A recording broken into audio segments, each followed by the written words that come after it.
안녕하세요. 저는 가정의학과 전문의 김태원입니다. 오늘 제가 여러분과 나누고 싶은 이야기는 우리 몸속에 아주 작지만 강력한 정수기, 바로 신장에 대한 이야기입니다. 혹시 여러분 오늘 새벽에도 화장실 가느라 눈이 번쩍 떠지셨나요? 아이고, 또 화장실이네 하면서 무거운 몸을 일으켜 비몽사몽간에 다녀오셨겠죠. 그렇게 한번 깨고 나면 잠은 이미 저 멀리 달아나 버리고 천장만 멍하니 바라보며 날이 밝을 때까지 뒤척이는 그 고통. 이건 겪어본 사람만 아는 정말 지옥 같은 시간입니다.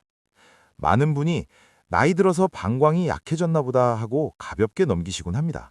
하지만 여러분, 이건 단순히 노화의 증상이 아닙니다. 밤에 2번 이상 화장실을 가기 위해 잠에서 깨는 것. 이것은 여러분의 신장이 주인님에게 보내는 마지막 구조 신호일 가능성이 매우 높습니다. 실제 서울대학교 병원 심혈관 센터에서 15년간 수만 명을 추적 조사한 아주 방대한 데이터가 있는데요. 밤에 화장실 때문에 2번 이상 깨시는 분들은 심근경색 위험이 무려 1.8배나 높게 나타났습니다. 뇌졸중 위험은 2배가 넘었고요. 아니, 박사님, 오줌 마려운 게 심장이랑 무슨 상관입니까? 라고 물으실 수 있습니다.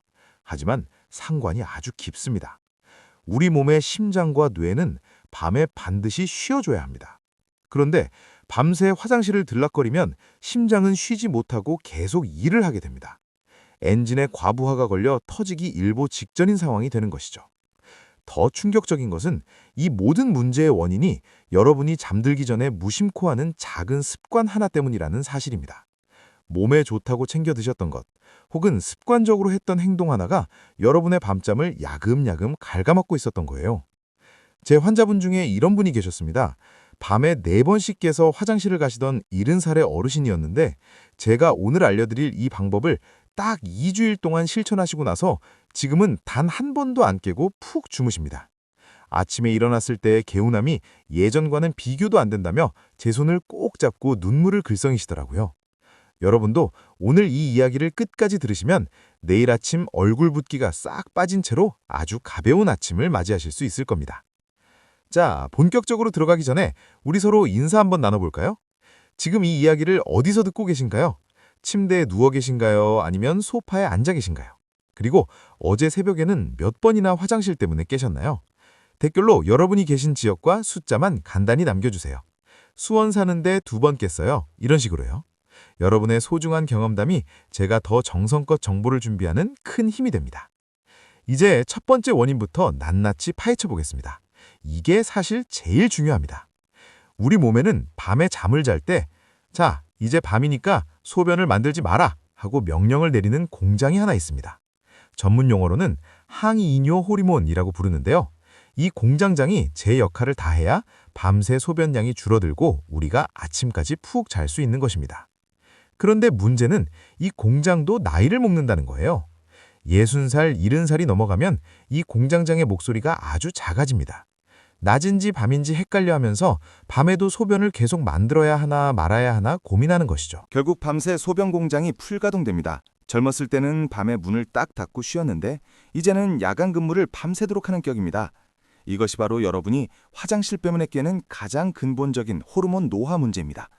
하지만 여기서 더 무서운 점은 단순히 소변을 많이 만드는 데서 끝나지 않는다는 겁니다. 신장 자체가 밤새 쉬지 못하고 일을 하니 신장의 미세혈관의 노폐물이 꽉꽉 들어차게 됩니다. 신장이 밤에 좀 쉬어줘야 다음날 낮에 또 우리 몸에 독소를 걸러낼 텐데 밤낮 없이 일을 하니 신장이 지치고 병들 수밖에 없습니다. 이것은 나중에 신부전증 같은 무서운 병으로 가는 지름길이 됩니다. 여러분이 밤에 자꾸 깨는 것을 절대 가볍게 넘겨서는 안 되는 이유가 바로 여기에 있습니다. 여러분의 신장이 지금 과로사 직전이라고 신호를 보내고 있는 것이니까요. 두 번째 원인은 더욱 놀랍습니다. 바로 여러분의 방광이 아주 예민해진 탓입니다. 원래 방광은 꽤 느긋한 친구입니다. 소변이 종이컵으로 1컵, 2컵 가득 찰 때까지는 꾹 잘 참아줍니다. 아직 멀었어. 주인님 더 자게 해드려야지 하면서 버텨주는 게 정상이죠. 그런데 방광이 나이를 먹고 예민해지면 소변이 반컵도 채 차지 않았는데 뇌에 비상벨을 울립니다. 야, 큰일 났자. 당장 내보내야 해 하고 난리를 치는 겁니다. 그러면 여러분은 깜짝 놀라 눈을 뜨고 화장실로 달려가지만 막상 가보면 어떻습니까? 시원하게 나오나요? 아니죠. 찔끔 나오고 마는 경우가 태반입니다. 이런 현상을 과민성 방광이라고 하는데 사실 진짜 범인은 따로 있습니다. 바로 여러분의 혈당입니다. 나는 당류도 없는데 무슨 혈당이냐고 하시겠지만 우리가 자는 동안에도 몸은 에너지를 계속 씁니다. 새벽 2시나 3시쯤 되면 혈당이 바닥을 치기 시작하는데 이때 뇌는 비상사태라고 느낍니다. 에너지가 없으니 몸을 깨워야겠는데 가장 쉬운 방법이 바로 방광을 툭툭 건드리는 겁니다. 야, 화장실 가고 싶지? 얼른 일어나! 하고 뇌가 가짜 신호를 보내는 것이죠. 결국 여러분은 소변이 마려워서 깬 게 아니라 뇌가 배고프고 힘들어서 강제로 깨운 것입니다. 마지막 세 번째 원인은 우리 몸의 배수 시스템 문제입니다. 낮에 활동하실 때 저녁쯤 되면 양말 자국이 쑥 패거나 신발이 꽉 끼는 분들 계시죠? 오늘 좀 많이 걸어서 부었네 하고 넘기셨을 텐데 낮에는 중력 때문에 수분이 다리 쪽으로 쏠려 있습니다. 그러다 밤에 침대에 딱 누우면 어떻게 될까요? 아래에 있던 수분들이 다시 심장과 신장 쪽으로 슬금슬금 올라오기 시작합니다. 그러면 신장은 깜짝 놀라 비상근무를 시작합니다. 밀려 들어온 수분을 빼내라고 밤새 소변을 열심히 만들어내는 것이죠. 결국 다리의 부종이 소변으로 변해 여러분의 잠을 깨우는 것입니다. 자, 지금까지 세 가지 원인을 다 들으셨습니다. 첫째, 소변 공장이 졸고 있는 호르몬 문제. 둘째, 혈당이 널뛰어서 생기는 뇌의 착각. 셋째, 다리 부기가 소변으로 변하는 체액 문제. 이 세 가지가 합쳐져 여러분의 밤을 지옥으로 만들고 있었던 겁니다. 원인을 알았으니 이제 우리가 그동안 어떤 실수를 해왔는지도 짚어봐야겠죠. 그동안 진료실에서 어르신들을 뵈면 선생님, 저 신장 지키려고 이렇게까지 노력했어요 라고 말씀하시는데 오히려 신장을 낭떠러지로 밀어버리는 행동을 하시는 경우가 너무 많아 제 마음이 참 아팠습니다. 지금부터 말씀드릴 5가지는 우리 시니어분들이 철석같이 믿고 있는 잘못된 건강 상식들입니다. 먼저 가장 많이 하시는 실수 첫 번째. 밤에 화장실 가기 싫어서 저녁부터 물을 아예 안 마셔요 라고 하시는 분들입니다. 그런데 이게 왜 위험한지 아시나요? 우리 몸에 수분이 부족해지면 소변이 아주 진해집니다. 농축된 소변은 방광벽을 날카롭게 찌르는 칼날과도 같습니다. 예민해진 방광은 이 독한 소변을 당장 내보내라고 뇌에 비상을 걸고 결국 화장실을 더 자주 가게 만듭니다. 실제 제 환자였던 70살의 김 어르신도 저녁에 물을 딱 끊으셨다가 야간뇨가 더 심해져서 저를 찾아오셨어요. 제가 식사 후에 종이컵 1컵 정도는 편하게 드시라고 처방했더니 오히려 밤잠이 훨씬 편안해지셨습니다. 물은 적당히 드셔야 합니다. 잠들기 2시간 전까지만 조금씩 줄이시면 충분합니다. 다음으로 오후에는 커피를 입에도 안 드시는 분들 많으시죠? 커피 속 카페인이 이뇨작용을 하는 건 맞습니다. 하지만 커피보다 더 무서운 놈이 우리 곁에 숨어 있습니다. 바로 저녁에 드시는 술 한 잔입니다. 잠이 안 와서 반주로 소주 한 잔 마셨어 하시는 분들, 이게 신장과 심장을 망가뜨리는 주범입니다. 본인은 안 취했다고 생각하시겠지만 우리 몸의 소변 공장은 이미 취해버립니다. 그러면 어떻게 되겠습니까? 밤새 소변 공장이 미쳐 날뛰는 겁니다. 게다가 알코올은 방광을 직접 자극해서 예민하게 만드니 저녁에 마시는 술은 밤 소변의 가장 큰 적입니다. 세 번째 실수는 나이 들면 다 그런 거지 하고 팔자 탓을 하며 포기하시는 겁니다. 이건 정말 위험한 생각입니다. 나이가 들어 호르몬이 줄어드는 건 자연스러운 현상이지만 그걸 방치하는 건 전혀 다른 문제입니다. 같은 70살이라도 생활습관 관리를 잘하신 분들은 밤에 한 번도 안 깨고 주무십니다.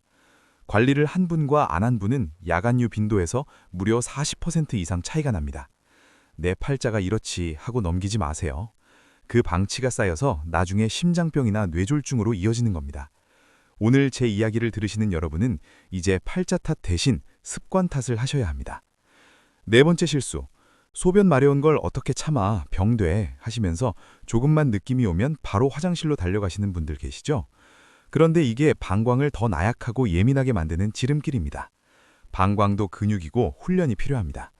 조금 찼다고 바로 비워버리면 방광은 나는 요만큼만 차도 비워야 하는구나 하고 기억해버립니다. 결국 방광의 용적이 점점 줄어들어서 나중에는 정말 참으려 해도 못 참는 상태가 됩니다. 적당히 참는 연습, 즉 방광 훈련이 필요합니다. 보통 3시간에서 4시간 정도의 간격이 적당합니다. 마지막 5번째는 이 모든 걸 약으로만 고치려는 태도입니다. 물론 약이 필요한 경우도 분명히 있습니다. 하지만 야간뇨의 60% 이상은 약 없이 생활 습관만으로도 충분히 좋아집니다. 약은 증상을 잠시 누르는 것이지 여러분의 고장난 신장 필터를 근본적으로 고쳐주지는 못합니다. 오히려 수면제 같은 약을 함부로 드시면 뇌를 강제로 끄는 격이라 자다가 일어나셨을 때 낙상 사고의 위험만 커집니다.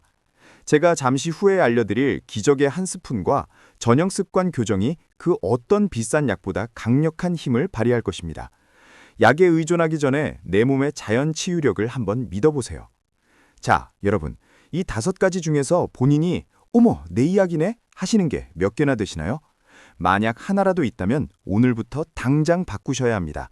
그래야 제가 다음에 말씀드릴 기적의 한 스푼 효과를 제대로 보실 수 있거든요. 이제 원인도 알았고 나쁜 습관도 버리기로 저와 약속하셨죠?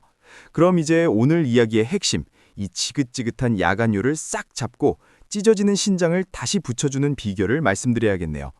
그 황금 같은 정체는 바로 꿀입니다. 아니 박사님, 그 흔한 꿀 한 스푼이 어떻게 이 난리난 밤을 해결합니까? 하고 의심 섞인 눈초리로 보실 텐데요. 지금부터 제가 아주 쉽게 무릎을 탁 치실 정도로 설명해 드릴게요. 꿀이 여러분의 몸속에서 하는 일은 크게 3가지 기적이라고 보시면 됩니다. 첫 번째는 여러분의 뇌를 안심시키는 천연 안정제 역할을 합니다. 아까 제가 새벽에 혈당이 떨어지면 뇌가 배고파서 비상을 건다고 말씀드렸죠. 꿀 속에 들어있는 천연 당분은 장작불처럼 밤새 은은하게 타오릅니다. 그래서 뇌가 잠결에 깜짝 놀라지 않게 에너지 충분하니까 걱정 말고 푹 자도 돼 하고 부드럽게 다독여주는 거예요. 뇌가 편안해지니까 방광에다가 가짜 신호를 보낼 이유가 사라지는 것이죠. 두 번째는 여러분의 찢어진 신장 필터를 깨끗하게 닦아주는 수리공 역할입니다. 꿀 속에는 180가지가 넘는 효소와 항산화 성분이 가득 들어 있습니다. 이 성분들이 혈관을 타고 신장으로 가서 미세한 필터에 낀 녹을 싹 닦아줍니다. 신장이 깨끗해지니까 노폐물을 걸러내는 힘이 다시 좋아지겠죠. 몸에 쌓여있던 부기가 싹 빠지면서 밤에 억지로 수분을 내보낼 필요가 없게 만드는 아주 기특한 녀석입니다. 마지막 3번째는 우리 몸의 브레이크인 부교감 신경을 꽉 잡아줍니다. 나이가 들면 몸이 휴식 모드로 잘 전환되지 않는다고 말씀드렸잖아요. 꿀에 들어있는 성분이 우리 몸에 이제 진짜 쉬어도 되는 밤이야 라고 확실한 신호를 전달해줍니다. 심장박동은 차분해지고 방광 근육은 부드럽게 이완되면서 억지로 소변을 쥐어짜지 않게 됩니다. 그러니까 눈이 번쩍 떠지는 게 아니라 아침까지 쭉 골아떨어지게 되는 것이죠. 단순히 단 음식이 아니라 뇌와 신장, 신경계까지 다독여주는 완벽한 조율사라는 거 이제 아시겠지요? 하지만 아무리 좋은 꿀도 어떻게 먹느냐가 효과를 결정합니다. 잘못 먹으면 오히려 독이 될 수도 있거든요. 효과를 3배 높이는 구체적인 복용법에 대해 깊이 들어가 보겠습니다. 효과를 3배 높이는 구체적인 복용법과 절대 하면 안 되는 치명적인 실수들까지 아주 자세히 짚어드릴게요. 가장 먼저 확인하셔야 할 건 이게 진짜 벌이 꽃에서 가져온 천연 꿀인지 아니면 사람이 설탕을 먹여 만든 사양 벌꿀인지입니다. 마트에 가면 싸게 파는 대용량 꿀들 있죠? 그건 대부분 사양 벌꿀일 확률이 높아요. 물론 사양 벌꿀도 법적으로는 꿀이지만 우리가 원하는 그 신장 청소 성분이나 항산화 물질은 거의 들어있지 않습니다. 그냥 설탕물을 드시는 거나 다름없어요. 그러니까 조금 비싸더라도 반드시 천연 벌꿀을 선택하셔야 합니다. 제품 뒷면을 보시면 탄소 동위원소 비라는 아주 어려운 말이 써 있을 거예요. 이 숫자가 마이너스 22.5보다 더 낮은 것, 예를 들어 마이너스 23이나 24 같은 숫자가 써 있는 게 진짜 백이 천연 꿀이라는 증거입니다. 이거 하나만 잘 보셔도 가짜 꿀에 속을 일은 없으실 거예요. 꿀의 종류는 밤꿀, 아카시아 꿀, 자파꿀, 무엇이든 크게 상관은 없습니다. 다만 향이 너무 강한 게 싫으시다면 부드러운 아카시아 꿀이 좋고 나는 조금 써도 약효가 강한 게 좋다 하시면 미네랄이 풍부한 밤꿀을 추천드립니다. 자, 꿀을 잘 고르셨다면 이제 효과를 3배 높이는 황금 복용법 들어갑니다. 이거 정말 중요하니까 잘 들어보세요. 가장 질문이 많은 게 바로 시간대입니다. 우리가 잠자리에 누워서 뇌가 잠의 단계로 진입하는 데는 평균적으로 20분에서 30분이 걸립니다. 우리가 꿀을 먹으면 이 천연 당분이 혈관을 타고 뇌로 가서 자, 이제 비상벨 꺼도 돼 하고 신호를 주는데 딱 그 정도 시간이 걸리거든요. 너무 일찍 먹으면 정작 자야 할 새벽에 효과가 떨어지고 너무 늦게 먹으면 소화시키느라 뇌가 쉬지 못합니다. 꿀을 드시는 시간은 잠들기 딱 30분에서 40분 전, 알람을 맞춰놓고 드시는 게 제일 좋습니다. 그럼 얼마나 먹어야 할까요? 양은 무조건 딱 1스푼입니다. 많이 먹는다고 좋은 게 아니에요. 우리 몸이 밤새 혈당을 유지하고 신경을 안정시키는 데는 티스푼으로 한 숟가락, 약 5ml면 충분합니다. 욕심내서 드시면 오히려 소화가 안 돼서 잠을 더 설치는 거 잊지 마세요. 그리고 꿀은 그냥 떠서 드셔야 합니다. 목이 메는데 물 한 잔 마시면 안 되나요? 하시는데 여기엔 두 가지 과학적인 이유가 숨어 있어요. 첫째는 농도의 문제입니다. 꿀을 그냥 드시면 우리 혀 밑에 있는 혈관을 통해 뇌로 가는 직행열차를 타게 됩니다. 흡수가 훨씬 빨라요. 둘째는 당연히 소변량 때문입니다. 꿀 먹으려고 물을 한 컵 다 마셔버리면 어떻게 되겠어요? 그 물을 빼내느라 신장이 또 밤샘 근무를 시작합니다. 입안에서 침으로 꿀을 천천히 녹여 드시면 위장 자극도 없고 뇌에는 가장 빠르게 전달됩니다. 이게 의사들이 말하는 최고의 설하 흡수 원리예요. 그러니 결론은 물 없이 그냥 드시는 게 제일 좋습니다. 박사님, 저는 당뇨가 있어서 꿀 먹기가 겁나는데요 하시는 분들 당연히 걱정되시죠. 혈당 조절이 너무 안 되는 분들은 꿀 대신 아몬드 7개를 드세요. 왜 하필 7개냐고요? 아몬드 7개에는 약 50mg의 마그네슘이 들어있어요. 이게 천연 근육 이완제 역할을 합니다. 방광의 예민한 근육을 부드럽게 풀어줘서 소변 참는 힘을 길러줘요. 게다가 아몬드의 착한 지방은 밤새 혈당을 아주 일정하게 유지해줍니다. 당뇨가 있다면 꿀 욕심내지 마시고 자기 전 아몬드 7알을 꼭꼭 씹어 드세요. 이미 신장 수치가 안 좋은 분들도 계실 거예요. 이런 분들은 정말 주의하셔야 합니다. 신장이 이미 많이 지친 분들은 꿀의 칼륨 성분조차 부담이 될 수 있거든요. 이런 분들은 양을 더 줄이셔야 합니다. 일반인들이 티스푼 한 스푼을 드신다면 여러분은 그 절반만 드세요. 그리고 반드시 천연 꿀을 고르시고 드신 다음 날 아침에 몸이 붓는지 꼭 체크하세요. 만약 더 붓는다면 양을 조절해야 한다는 신호입니다. 여기서 절대 하면 안 되는 실수 하나 더. 꿀을 뜨거운 물에 팔팔 끓여 드시지 마세요. 60도가 넘어가면 꿀 속의 귀한 효소들이 다 죽어버려서 그냥 설탕물이 됩니다. 꼭 물에 타서 드시고 싶다면 미지근한 정도의 온도가 딱 좋습니다. 마지막으로 이게 효과가 있는지 어떻게 할까요? 제가 숙제를 하나 내드릴게요. 오늘 밤부터 소변 일기를 한번 써보세요. 어제는 3번 깼는데 오늘은 2번 깼네? 어라? 화장실 가도 소변량이 좀 늘었네? 이렇게 조금씩 변화가 오는 걸 눈으로 확인하면 우리 뇌는 더 안정감을 느낍니다. 보통 3일이면 몸이 좀 가볍다 싶고 2주일이면 어머, 나 어제 한 번도 안 깼어! 하는 기적이 일어납니다. 오늘 긴 시간 동안 저와 함께 우리 몸의 정수기인 신장을 살리고 야간열을 싹 잡는 법에 대해 공부하셨는데 어떠셨나요? 제가 늘 강조하지만 우리 몸은 정말 정직합니다. 여러분이 그동안 몰라서 못 챙겨준 거지 이제 원리를 알고 신호를 읽기 시작했으니 여러분의 몸은 오늘 밤부터 달라지기 시작할 거예요. 우리 세대 정말 고생 많으셨잖아요.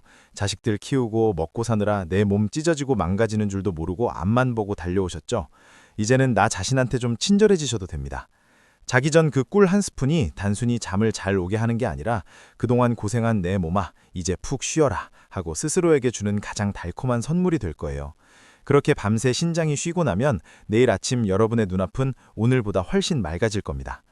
오늘 배운 거 딱 2주일만 실천해보세요. 몸이 가벼워지면 혼자만 좋아하지 마시고 주변에 밤마다 화장실 들락거리는 친구분들께 이 소식을 꼭 공유해 주시고요.